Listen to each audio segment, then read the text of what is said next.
Welcome back to mister Raza academy. और इस video के अंदर हम crypto currency basic course lecture 1 का पार्ट 2 डिस्कस करेंगे। जो हमारा रिमेनिंग चंक्स रह गया था इस लेक्चर का, वो आज की इस वीडियो के अंदर हम डिस्कस करेंगे। अगर आप मुझे पहली बार देख रहे हैं मेरे इस चैनल पर, तो इस चैनल के ऊपर जो है वो क्रिप्टो के रेलिवेंट आपको कंटेंट मिलेगा, अपडेट्स, न्यूज़, सिग्नल्स, एवरीथिंग।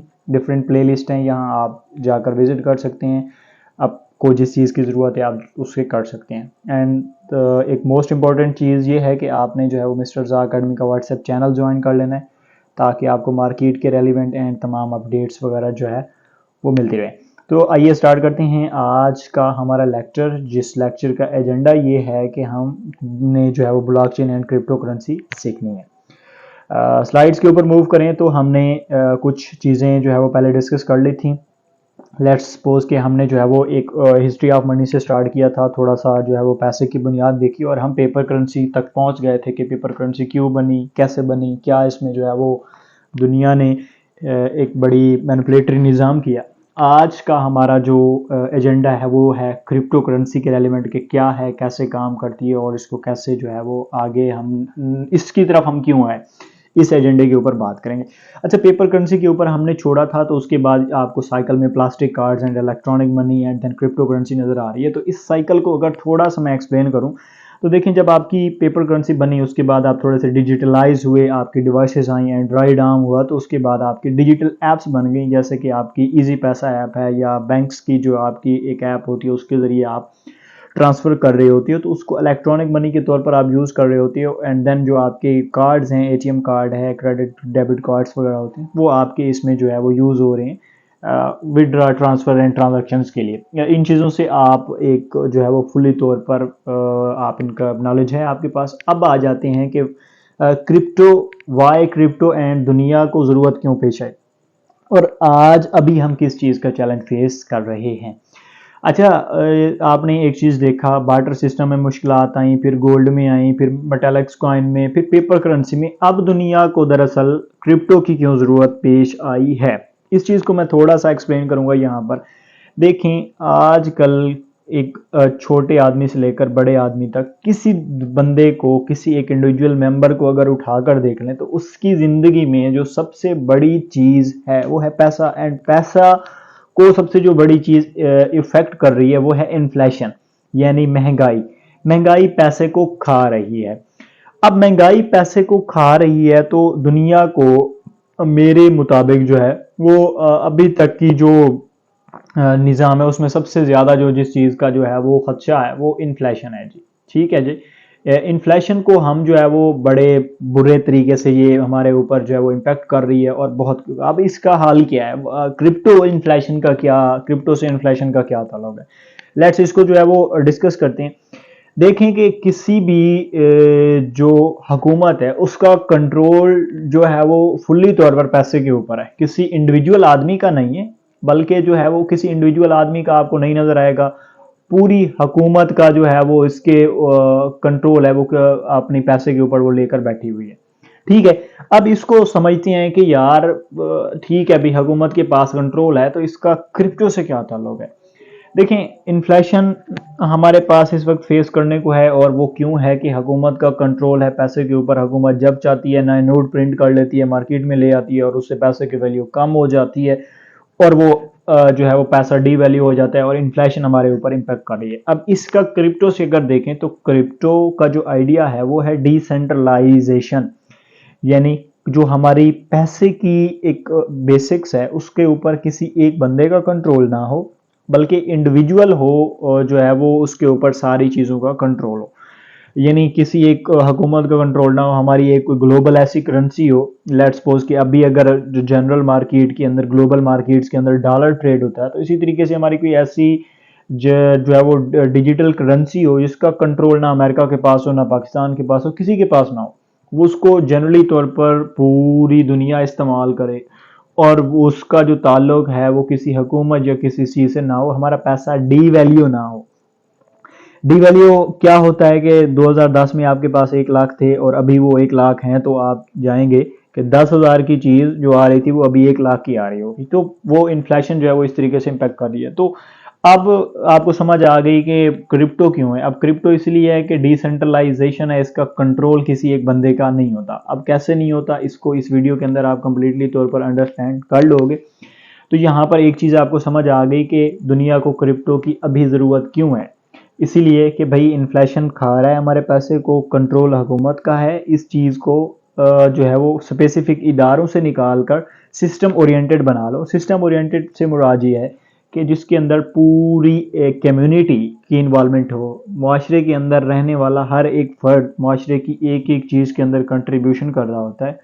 तो अब हमने इस चीज़ को रियलाइज़ करना है कि यार पैसा मेरा है तो कंट्रोल हुकूमत का नहीं होना चाहिए, मेरा ही कंट्रोल होना चाहिए, इंडिविजुअल आदमी का कंट्रोल होना चाहिए। तो इसका सल्यूशन जो है वो क्रिप्टो है। अब इसका सल्यूशन क्रिप्टो है। क्रिप्टो क्या है, किस बला का नाम है, काम कैसे करती है, इसको आइए जो है वो सीखने की कोशिश करते हैं। थोड़ा सा डाउनवर्ड स्लाइड्स के अंदर जाऊंगा। तो अब बेसिकली सबसे पहले डिस्कस करते हैं कि क्रिप्टो की जो है वो डेफिनेशन क्या है। क्रिप्टो करेंसी जो है वो आजकल के दौर का, आप ऐसा समझ लें कि आपका एक डिजिटल कैश है। ठीक है, सिंकल आपकी रेगुलर मनी की तरह है, जैसे कि आपके डॉलर है, यूरो है। फर्क इतना है कि उनके क्वाइन होते हैं, इसके कोई क्वाइंस वगैरह नहीं है। सिंपल इसकी डेफिनेशन ये है जी। तो जिस तरीके से आपकी इलेक्ट्रॉनिक मनी, जैसे कि आप जो है वो इजी पैसा के अंदर रखे हुए पैसे एक दूसरे को ट्रांसफर कर रहे हो, बैंक एप्स के थ्रू पैसे ट्रांसफर कर लो, इसी तरीके से क्रिप्टो करेंसी भी जो है वो एक इलेक्ट्रॉनिक मनी है। आप इंटरनेट को यूज करते हो, इसको इस्तेमाल करते हो और इस चीज को जो है। तो अब इसका फर्क आ जाता है। ये जो इलेक्ट्रॉनिक मनी, ये जो हमारी क्रिप्टो है, इसका कंट्रोल किसी एक बंदे के पास नहीं होता, किसी एक मुल्क के पास नहीं होता, किसी ऑर्गेनाइजेशन के पास नहीं होता। ये डिसेंट्रलाइज है। ठीक है, आप थोड़ा सा इसके ऊपर बात करते हैं। सेंट्रलाइजेशन और डिसेंट्रलाइजेशन क्या होती है। हर वो ऑर्गेनाइजेशन, हर वो चीज़ जिसका कंट्रोल किसी एक बंदे, किसी एक स्पेसिफिक ग्रुप के पास हो, तो वो क्या है, एक सेंट्रलाइज ऑर्गेनाइजेशन है। डिसेंट्रलाइज से मुराद ये है कि हर वो ऑर्गेनाइजेशन, हर वो चीज़ जिसके अंदर परसेंटेज बेस के ऊपर लोग कंट्रीब्यूट करते हैं, वो डिसेंट्रलाइजेशन है। जैसे कि शेयर्स होते हैं या इस टाइप की चीज़ें होती हैं। अब उसमें चीज़ ये है कि एक बिजनेस है, उसमें 10% एक ने लगाया, 5% किसी और ने इन्वेस्ट की, 15% किसी और ने जो है वो कंट्रीब्यूट किया। अब वो बंदा जो 5% भी उसके अंदर इनरोलमेंट है, वो उस बिजनेस को 5% ऑन कर रहा है। उसका 5% के ऊपर ऐसा समझ लो कि कब्जा है। 1 करोड़ का बिजनेस है, 5% उसका है, तो 5% के साथ वो कुछ भी कर सकता है। उसे जब चाहे बेच सकता है, ना बेचे उसकी भी जो है वो एक, अगर उस बिजनेस में कोई डिसीजन होगा तो अकॉर्डिंग टू हिज इन्वेस्टमेंट उसकी भी उसके अंदर वैल्यू होगी, वो भी डिसीजन ले सकेगा। तो ये थोड़ा सा डिसेंट्रलाइजेशन और सेंट्रलाइजेशन के अंदर कॉन्सेप्ट था। Back to the topic, crypto digital cash सिंकल आपका रेगुलर मनी की तरह है। अब सवाल यहाँ पर एक बंदे को पैदा हो सकता है कि यार सिंपल मनी जो है उसको तो हुकूमत चला रही है, कंट्रोल कर रही है। अब कौन सी ऐसी चीज़ है जो कि क्रिप्टो करेंसी को चला रही है। पैसा बहुत ज़रूरी है। अब इसके ऊपर बहुत सिक्योरिटी के भी चीज़ें सामने हैं हमारे साथ। उन चीज़ों को मद्देनज़र रखते हुए let's talk about crypto currency security concerns के। पैसा जो फिजिकल जो हमारे नोट्स वगैरह हैं उनको तो भाई हुकूमत कंट्रोल कर रही है, बैंक्स बैठे हैं ट्रांजैक्शन को वेरीफाई करने के लिए। क्रिप्टो चलेगी कैसे अगर हुकूमत ना चलाए। तो इस चीज़ के बारे में जो है वो बात करते हैं। अब क्रिप्टो को चलाने के लिए जो पुर्जा इस्तेमाल होता है, जो मशीनरी इस्तेमाल हो सकती है, या जो चीज़ आप कह सकते हो इस्तेमाल होती है, वो है जी ब्लॉकचेन। अब ये एक नया हमने जो है वो यहाँ पर टॉपिक इंट्रोड्यूस करवा दिया जी, ब्लॉकचेन। इसके ऊपर डिटेल में हम बात करेंगे और इसको सीखेंगे। अब क्रिप्टो को साइड के ऊपर रखो, पहले थोड़ा सा ब्लॉकचेन को देख लेते हैं ताकि हमें इसके फ्रेम ऑफ वर्क की समझ आ जाए।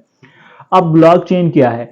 ब्लॉकचेन एक डिसेंट्रलाइज्ड डिस्ट्रीब्यूटेड लेजर है जो ट्रांजैक्शंस को सेव करने के लिए इस्तेमाल होता है। अब simple and lame and language के अंदर अगर आपको इसको समझाऊं, ब्लॉकचेन एक आपका डिजिटल खाता है। खाता वो जो दुकान के ऊपर पड़ा है, भाई बंदा उसके ऊपर लिख रहा है कि भाई इससे मैंने इतने पैसे लेने हैं, इतना मेरे अंदर दुकान के अंदर माल पड़ा हुआ है, कहाँ से आ रहा है, कहाँ जा रहा है, वो सारी चीजें लिख रहा है। ब्लॉकचेन भी इसी तरह का एक डिजिटल लेजर है जिसके अंदर लोग इंटरनेट को यूज करते हुए जो है वो ट्रांजैक्शंस या हिस्ट्री के रिकॉर्ड को सेव करते हैं। अब इसके अंदर फर्क है। ठीक है, एक तो ये पेयर टू पेयर नेटवर्क है, यानी पर्सन टू पर्सन लोगों के साथ डिस्ट्रीब्यूटेड है। जैसे मैंने आपको बताया ना, एक बिजनेस के अंदर 10 लोग कंट्रीब्यूट कर रहे हैं, उनकी परसेंटेज है उसमें, तो यहाँ पर भी सेम है, उसका ऑनर एक नहीं होगा, डिसेंट्रलाइज होगा, वो निज़ाम डिसेंट्रलाइज होगा, डिफरेंट लोगों के पास उसकी कॉपीज मौजूद होंगी। अब इसके बारे में जो है वो बात करते हैं कि ये दरअसल बला क्या है, इस खाते को ज़रा सीखते हैं कि इस खाते के अंदर क्या जो है वो एक बड़ी चीज़ है। इंशाल्लाह मैं हिस्ट्री ऑफ ब्लॉकचेन के अंदर ये इन डेप्थ जाकर आपको एक पूरी इसकी बेसिक बर्थ ऑफ लेजर से सारी चीज़ें समझाऊंगा कि इसकी ज़रूरत क्यों पेश आए। अच्छा जी, यहाँ पर हमारे पास ये हो गया कि भाई डिजिटल लेजर है, ठीक है। अब इसके अंदर फीचर्स क्या हैं यार, खाते तो हमारे पास और भी हैं, ट्रांजैक्शंस को रिकॉर्ड सेव करने की और भी बहुत सारी टेक्नोलॉजीज हैं। इसका सबसे बड़ा मेन फीचर जो ये है कि भाई इसके ऊपर एक दफ़ा एक रिकॉर्ड जो डल गया है ना, उसको अब चेंज करने के लिए दुनिया पूरी को इधर से उधर करना पड़ेगा, फिर जाकर वो चेंज होगा। इतना आसानी से चेंज नहीं होगा, पहली तो बात है होता नहीं है। अगर करने पर आ भी जाए तो एक सर्टन प्रोसेस से गुजरना पड़ेगा। अब वो सर्टन प्रोसेस ऐसे नहीं है कि उस रिकॉर्ड खाते के ऊपर आपका क्लर्क चाचे मामे का बेटा बैठा हुआ है और आप जाकर वो चेंज करवा लेंगे। नहीं भाई, यहाँ पर पूरी दुनिया, एक बंदा अमेरिका से बैठा होगा, एक बंदा चाइना बैठा होगा, फुफी ताए का यहाँ पर नेटवर्क होता नहीं है, ठीक है। अब ये नेटवर्क कैसे बनता है इसके ऊपर बात करते हैं। ठीक हो गया जी, ट्रांजैक्शन डिस्ट्रीब्यूटेड सेव होनी। अब इस नेटवर्क के अंदर डिफरेंट लोग पार्टिसिपेट कर सकते हैं ट्रांजैक्शंस को, रिकॉर्ड को सेव करने के लिए। लेट्स सपोज कि आप एक बैंक में जाते हैं, वो जॉब्स करते हैं, उसके डिफरेंट एम्प्लॉयज हैं, वो उस बैंक को चला रहे हैं। इस ब्लॉकचेन डाटा को आप चला सकते हो, चाहे आपके पास जीरो नॉलेज है, कुछ भी है ना, आप मशीनरी लगा दो, आप चला सकते हो। अब इसके अंदर जो वेरिफिकेशन होती है वो कैसे होती है, इसके लिए कोई डिग्री की जरूरत नहीं है, स्पेसिफिक आपको इंस्ट्रूमेंट चाहिए और रेलिवेंट उस चीज की नॉलेज चाहिए तो आप कर सकते हो, ठीक है।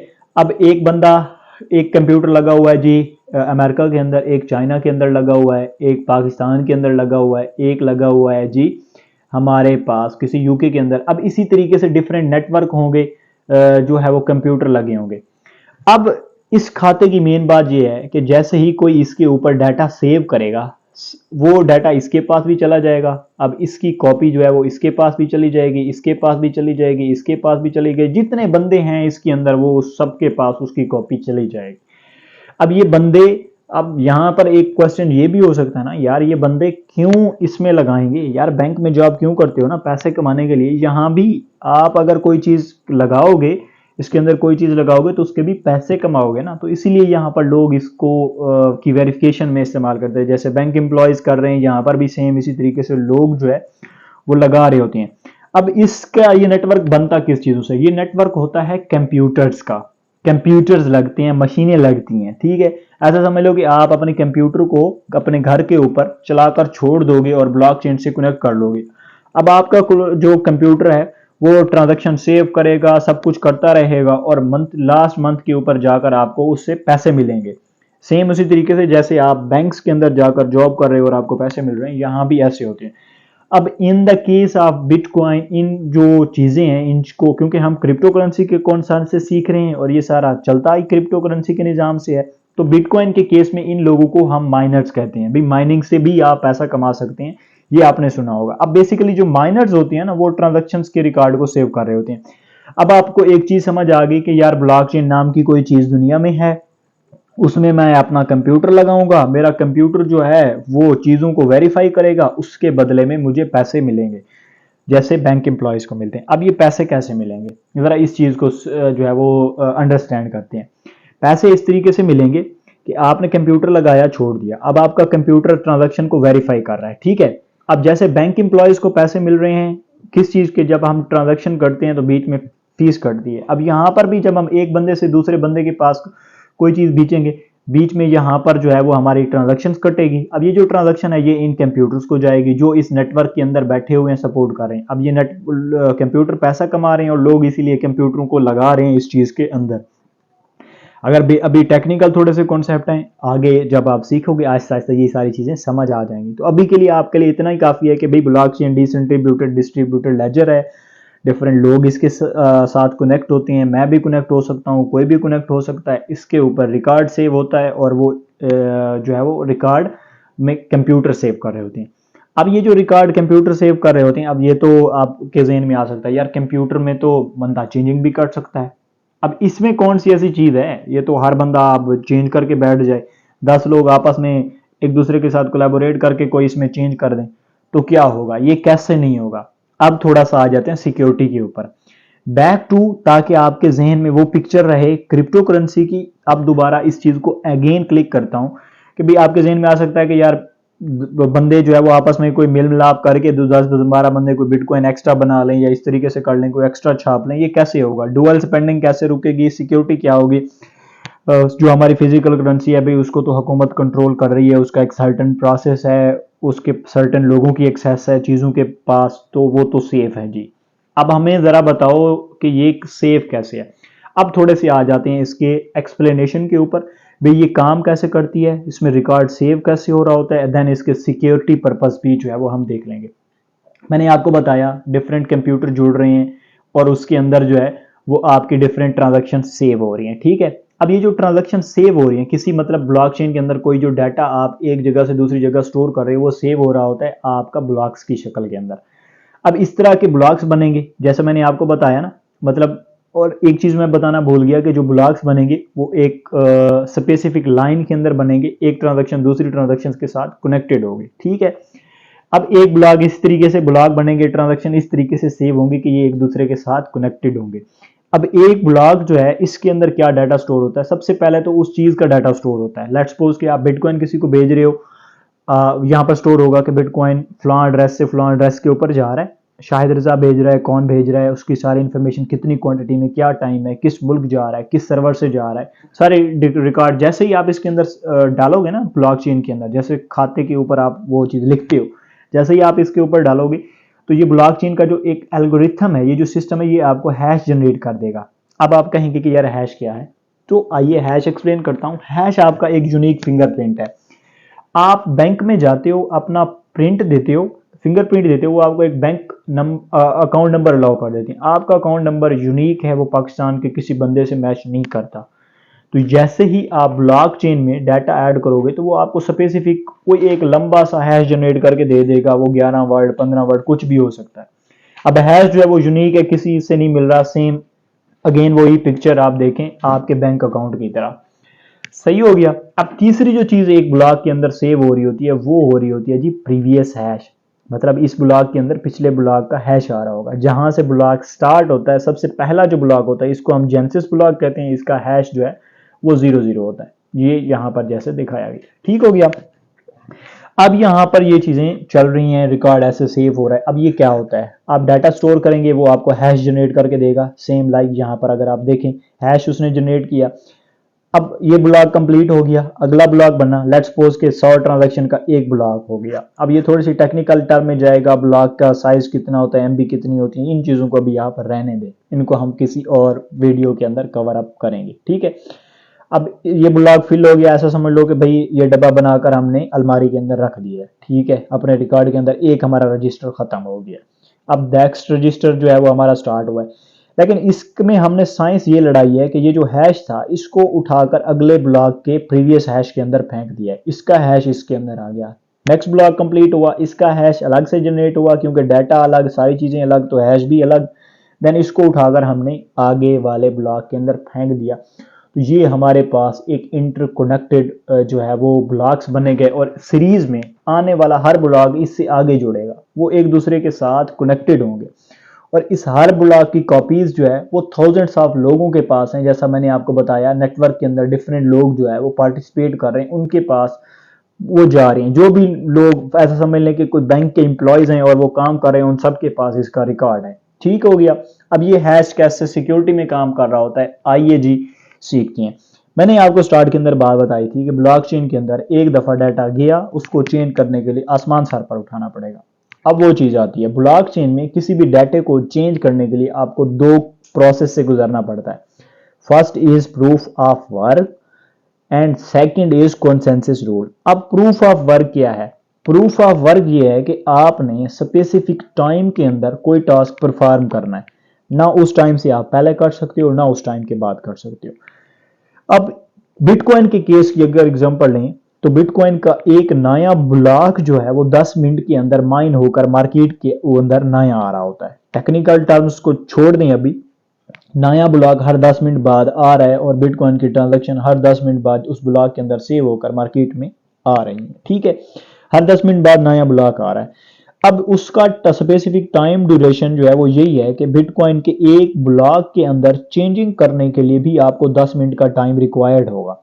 यानी बिटकॉइन के एक ब्लॉक के अंदर अगर आपने कोई चीज़ चेंज करनी है तो आपको 10 मिनट लगाकर उसमें चेंज करने पड़ेंगी। अगर आपने वो चेंज 2 मिनट कर दिया तो फिर भी आपको नेक्स्ट 8 मिनट वेट करना पड़ेगा।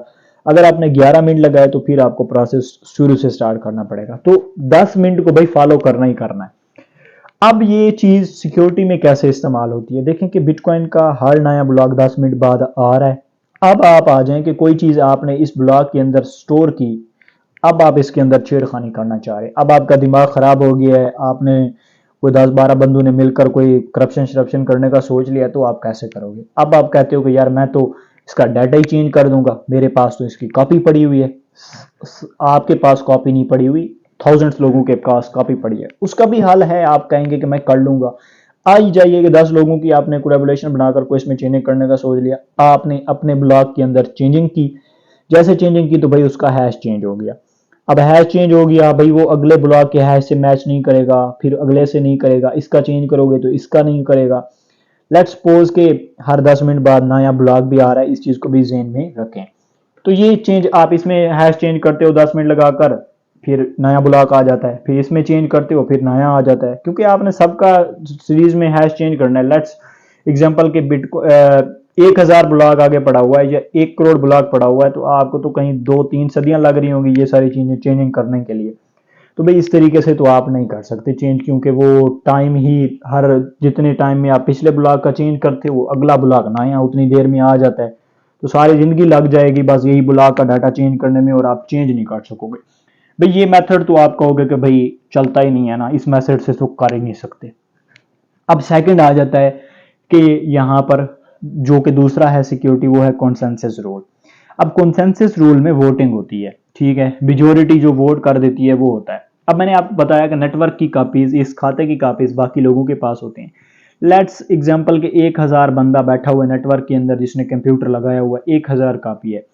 अब आपने कोई चेंजिंग करनी है अपने डाटे के अंदर, अब आप अपना एक वोट बनाओगे और वो वोट करोगे उन तमाम यूजर को कि यार मुझसे ये गलती हो गई थी या मैं ये एक इसमें चेंजिंग करना चाहता हूं।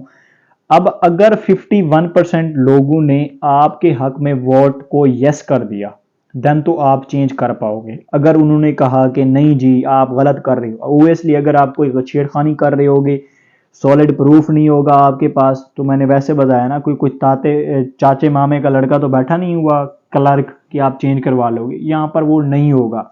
डिफरेंट जगह से डिफरेंट चीज़ों के साथ जो है वो लोग लगे होंगे। अब यहाँ पर कुछ साइंसदानों के जहन में ये भी आ रहा होगा कि यार इससे तो बेहतर है कि हम खुद अपना बिटकॉइन का नेटवर्क माइनर बना लेंगे और फिर छापी जाएंगे। तो ये एक दुनिया में बहुत बिलियंस ऑफ डॉलर इस पर लोगों ने लगाए हैं स्कैम करने, इसको क्रैक करने के लिए, लेकिन ये अभी तक का सबसे सेफेस्ट निज़ाम है जिसको क्रैक नहीं कर पाए वो, क्योंकि इसके अंदर ये 51% अटैक बनाना कोई खाला जी का काम नहीं है, ये बहुत बड़ा नेटवर्क होता है। ये इवन कि किसी स्टेट हुकूमत भी इसका नेटवर्क 51% नहीं बना सकती, क्योंकि ये इतना डिसेंट्रलाइज और डिस्ट्रीब्यूटेड होता है। दुनिया जहान से इसमें जो है वो लोग पार्टिसिपेट कर रहे होते हैं और किसी को कोई रोक भी नहीं सकता। आप अभी उठाएं कंप्यूटर और बिटकॉइन की माइनिंग स्टार्ट कर दें, आपको कोई नहीं रोक सकता, ठीक है। अगर आप स्पेसिफिक उनकी पॉलिसीज वगैरह फॉलो करोगे तो वो कर सकते हो, ठीक है। अब मेजोरिटी ने जो वोट कर दिया भाई, अगर आपके हक में वोट आ गया तो आपकी बल्ले बल्ले आप चेंज कर सकोगे, अगर नहीं आया तो नहीं कर सकोगे। देन स्कैम के यहाँ पर चांसेस ख़त्म हो जाते हैं। भाई डिफरेंट जगह से लोग हैं वो वेरीफाई नहीं करते जब आप गलत चेंजिंग कर रहे हो, तो ये भी प्रोसेस, अगर आप लीगल होंगे देन आप चेंज कर सकेंगे, अगर आप लीगल नहीं होंगे देन आप चेंज नहीं कर सकेंगे। अब यहाँ पर एक छोटी सी टिप देता चलूँ उन लोगों के लिए जो कि ऑलरेडी इन चीज़ों के बारे में जानते हैं और फिर भी वो लेक्चर सुन रहे हैं।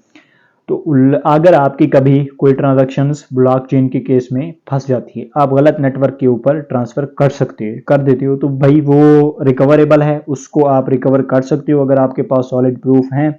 वो ये है कि आपने एक नेटवर्क से दूसरे नेटवर्क में चेंज कर दिया तो वो बीच में ब्लॉकचेन ट्रांजैक्शन फंस गई। ये नहीं है कि गलत एड्रेस के ऊपर सेंड कर दी, किसी दूसरे बंदे के पास चलेगी, तो अब कंट्रोल भाई दूसरे बंदे के पास है, अब वो दूसरा बंदा ही वापस आपको सेंड कर सकते हैं। हाँ, अगर गलत नेटवर्क चूज कर लिया है आपने, देन वो ब्लॉकचेन की ट्रांजैक्शन जो है वो ब्लॉकचेन के ऊपर पड़ी होती है, देन उसको हम रिवर्स कर सकते हैं। तो अगर किसी का कोई इस तरह का मसला हो तो आप मुझसे भी कांटेक्ट कर सकते हैं, या किसी ब्लॉकचेन एक्सपर्ट से कांटेक्ट करके आप अपना वोट बनवाएंगे और देन आप उसको रिकवर कर लेंगे। ठीक हो गया।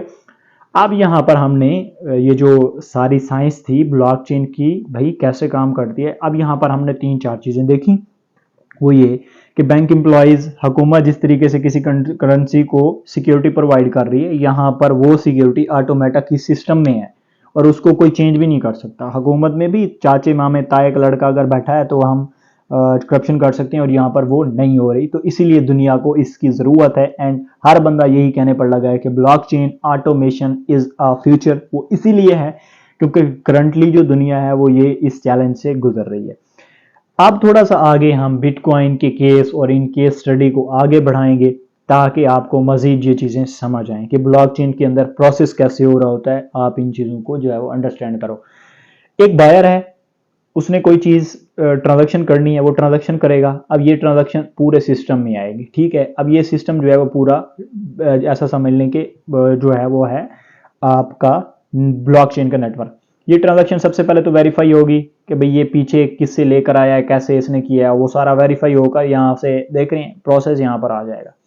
अब ये डिस्ट्रीब्यूटेड डाटाबेस सबके पास इसकी कॉपी चली गई। अब एक सेलर है, अब सेलर आया है, वो कमांड देता है तो सब कंप्यूटर लग जाएंगे दौड़ में कि इस सेलर को इस बायर से मिलाओ। अगर इनकी जो है वो एक दूसरे की जो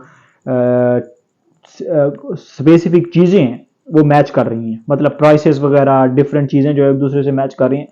अब जो कंप्यूटर हैं वो इनको आपस में मिलाने के लिए वेरिफिकेशन स्टार्ट करेंगे। ये कमांड देगा कंप्यूटर, 100 कंप्यूटर लगे हुए हैं तो वो प्रोसेस स्टार्ट करेंगे। जो कंप्यूटर उनमें से इन दोनों को आपस में मिला देगा वो इसमें से कमीशन ले जाएगा। इस चीज़ को आप अंडरस्टैंड कर लें जी। अब ये डिस्ट्रीब्यूटेड आपका डाटाबेस पड़ा हुआ है बायर एंड सेलर के दरमियान। जो कंप्यूटर इसे वेरीफाई करवाएगा वो उसके पास इसकी ट्रांजैक्शन फीस चली जाएगी, वो पैसे कमा लेगा। बाकी सब कंप्यूटर जो है वो अपने पास इसकी एक एक कॉपी जो है वो स्टोर कर लेंगे और नेटवर्क बन रहा होगा। अब ये नेटवर्क आपके जहन में आ रहा होगा कि यार ये ब्लॉक, हमें समझाओ कि ये जो एक ब्लॉक है वो कैसे बनता है। लेट्स सपोज के 15 बंदों ने यहाँ से ट्रांजैक्शन की, 15 बंदों ने यहाँ से ट्रांजैक्शन की। अब बीच में जब इन दोनों बंदों ने ट्रांजैक्शन की तो इन सब बंदों का टोटली बेस पर एक जो है वो ब्लॉक बना दिया गया। जरूरी नहीं है कि ये कोई एक ही नेटवर्क के हों, डिफरेंट नेटवर्क से भी आ सकते हैं। आपको एक एग्जांपल दी है, ये इस तरीके से कोई आ रहा है, फिर यहाँ से जैसे ये दो ट्रांजैक्शन होती हैं, अब ये जो है वो टेक्निकल टर्म्स में आ जाता है। अगर थोड़ा सा एक्सप्लेन भी करता चलूँ, हर ब्लॉक साइज का जो है वो डाटा अलग होता है। हर ब्लॉकचेन के डिफरेंट कॉन्सेंसस मैकेनिज्म होते हैं जिसके ऊपर आने वाली वीडियोस के अंदर इंशाल्लाह हम बात करेंगे। तो उसके मुताबिक लेट्स सपोज कि एक ब्लॉक का साइज जो है वो 10 MB है। अब इसके अंदर 100 ट्रांजैक्शन सेव होती हैं, ठीक है। अब जैसे ही 100 ट्रांजैक्शन पूरी होंगी तो ये ब्लॉक वेरीफाई करके ब्लॉकचेन के अंदर ऐड कर दिया जाएगा और एक इस सीरीज को कंटिन्यू कर दिया जाएगा। तो ये समझ लें इस तरीके से इसका प्रोसेस हो रहा होता है और सारी चीज़ें हो रही होती हैं। अब इसमें एक और चीज़ भी ब्लॉकचेन के अंदर एग्जिस्ट करती है, वो है जी स्मार्ट कॉन्ट्रैक्ट। स्मार्ट कॉन्ट्रैक्ट जो है वो एक मुआहदे के तौर पर काम करता है। दो पार्टनर्स आएंगे, वो मुआहदा करेंगे एंड देन वो एग्जीक्यूशन हो जाएगा। अब ये वो चीज़ है जो ब्लॉकचेन को यूनिक बनाती है, जो कि इंडिपेंडेंट बनाती है ब्लॉकचेन को। अब बैंक हमारे पास क्या कर रही हैं, वो सेम यही काम कर रहे हैं। दो कस्टमर को आपस में मिलाकर उसमें वेरिफिकेशन का जो है वो किरदार अदा कर रहे हैं।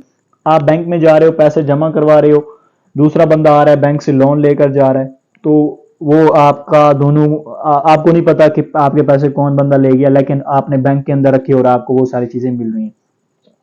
अब ये काम सारा जो है वो ब्लॉकचेन किससे करेगी, स्मार्ट कॉन्ट्रैक्ट से करेगी। अब स्मार्ट कॉन्ट्रैक्ट क्या होता है? स्मार्ट कॉन्ट्रैक्ट एक मुआहदा है। एक यूजर आएगा, वो अपना मुआहदा लिखेगा और ब्लॉकचेन के ऊपर डाल देगा, ठीक है। अब ये इसका मुआहदा पड़ा हुआ। अब दूसरा यूजर आएगा, ठीक है, वो इस मुआहदे को वेरीफाई करेगा कि भी ठीक है, इसकी प्राइस भी ठीक है, इसके ये भी शर्त मुझे मंजूर है, ये भी शर्त मुझे मंजूर है, ये भी मंजूर है।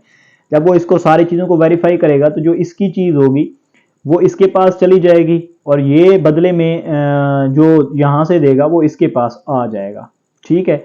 अब इसकी एग्जांपल आपको एक चीज़ समझाता हूँ कि लेट्स सपोज कि किसी ने कोई लोन लेना है। अब ये बंदा है जो ब्लॉकचेन के अंदर अपना पैसे रख कर बैठा है।